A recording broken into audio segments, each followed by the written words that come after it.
On évoque souvent la question des services écologiques, autrement dit services écosystémiques, ce que les milieux naturels, les écosystèmes, apportent, en fait, génèrent par leur simple fonctionnement. On évoque souvent la filtration de l'eau, la photosynthèse qui remet de l'oxygène dans l'air que nous respirons, etc. Il y a un exemple qui est assez facile à aborder, qui est celui de la pollinisation. La pollinisation, elle est, chacun le sait, réalisée naturellement par les insectes, d'ailleurs un certain nombre d'oiseaux et de mammifères volants comme les chauves-souris.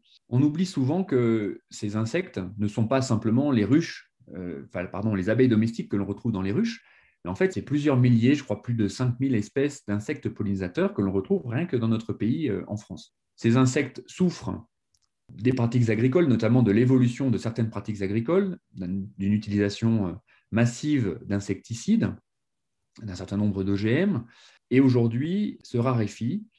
On entend souvent les apiculteurs se plaindre d'un certain nombre de difficultés qu'ils rencontrent, notamment à proximité de grandes cultures.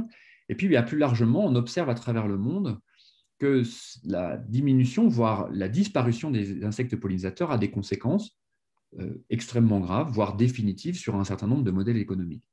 Et là, il y a deux exemples qui ont un peu défrayé la chronique ces dernières années. Je pense notamment en Chine et aux États-Unis, dans deux modèles de société très différents, deux situations économiques très différentes, deux réactions très différentes également. Nous sommes d'un côté en Chine dans des vergers amandiers, fruitiers, où l'absence de pollinisateurs a généré une baisse très importante des collectes, en fait, du nombre de fleurs qui sont pollinisées, donc de fruits que ces arbres peuvent apporter. La réponse a été apportée par la mobilisation d'un certain nombre de minorités à coups d'escabeaux et de pinceaux, des dames majoritairement ont été invitées à polliniser à la main les fleurs une par une. Je ne sais pas si vous pouvez imaginer ce que ça représente quand vous êtes face à votre cerisier, à votre prunier, d'envisager de polliniser les fleurs une par une. C'est assez impensable. En tout cas, la Chine l'a mis en place et je ne crois pas que ça puisse se traduire par un vrai gain ni de qualité de vie ni de productivité. De l'autre côté, aux États-Unis, le modèle économique a apporté ses propres réponses en deux temps. La première réponse était de mettre en place un service de location de ruches, et donc des apiculteurs qui étaient spécialisés dans la production de miel se sont spécialisés dans une offre de sous-traitance à ce service de pollinisation avec des gros camions, des centaines de ruches et donc des millions, des dizaines de millions d'abeilles qui, pendant quelques semaines, sont louées à des agriculteurs qui souhaitent polliniser leurs champs.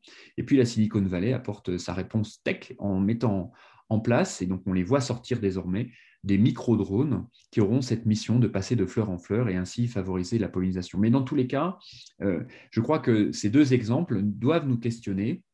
Est-ce qu'il est utile, efficace, productif et, d'une manière générale, éthique d'envisager de continuer à aller dans cette perspective d'utilisation de produits phytosanitaires, d'insecticides et autres qui ont un impact important sur la biodiversité et notamment sur les insectes, notamment sur ces insectes pollinisateurs, alors même que ces insectes nous apportent ce service gratuit, fourni donc par la nature, dont on a terriblement besoin s'il n'y a plus d'insectes pollinisateurs et si nous n'avons pas ou d'un côté une minorité ou de l'autre côté un modèle économique qui lui-même montrera un jour à un autre ses limites, eh bien nous n'aurons plus de plantes à fleurs, nous n'aurons plus en tout cas une partie conséquente de notre alimentation et nous serons revenus à des situations extrêmement difficiles. Donc voilà, cet exemple juste pour dire que la réponse tout humain ou tout tech n'est certainement pas la bonne. Gardons cette humilité, gardons cette juste compréhension, cette acceptation de notre lien étroit à la nature, parfois de notre dépendance à la nature, pour faire les bons choix et pour trouver les bonnes stratégies à venir.